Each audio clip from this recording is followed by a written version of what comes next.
Hey everyone, welcome back to Corporate Decoder. Today we're diving into the financial world of Gladstone Commercial Corporation. It's going to be a bit like trying to understand why your landlord keeps raising the rent every year, but hopefully we'll decode it together. Before we start, if you appreciate getting straight insights from corporate documents, make sure you're subscribed.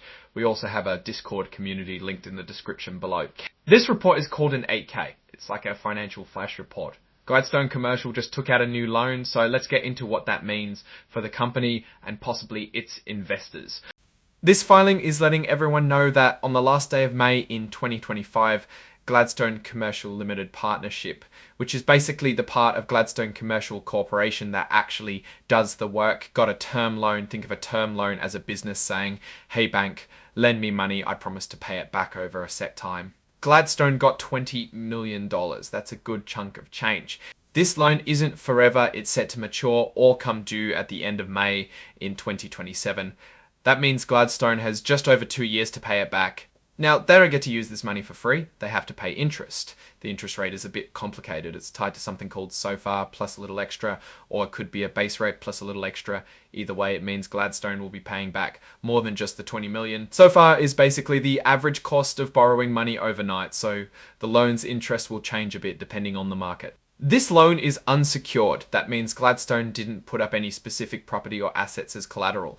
If they don't pay, the bank can't just take a building. That's good for Gladstone, but maybe a little riskier for the bank. There are some rules that Gladstone has to follow as part of the deal. These are called covenants. It's like when you borrow your friend's car and they say, don't drive it too far, don't let anyone else drive, and bring it back with a full tank. Gladstone has restrictions on things like taking on more debt, making big investments, selling off pieces of the company, and even paying out money to shareholders. It also mentions that this new loan doesn't change their existing credit facility.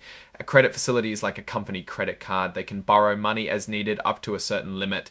KeyBank, which is one of the banks in this new loan, also helps with that credit facility, so they're a repeat lender.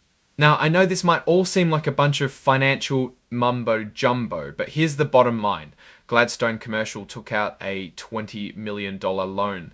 To do what? We don't know from the filling. The details are not specified, but it does have to follow a lot of rules to make sure it can pay it back. Alright, that's our quick look at Gladstone's new loan. What do you think? Is this a smart move for the company, or is it a sign of trouble? Drop your thoughts in the comments below.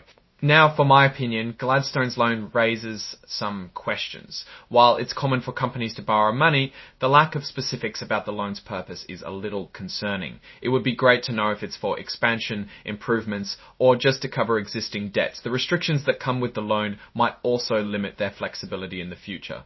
On the other hand, securing $20 million shows that lenders have confidence in Gladstone's ability to repay.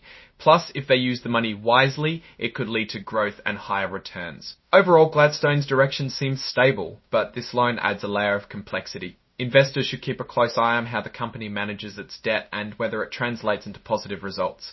If this analysis was valuable, hitting that like button really helps, and subscribe for more deep dives. Don't forget to check out the Discord in the description. Thanks for watching. See you next time.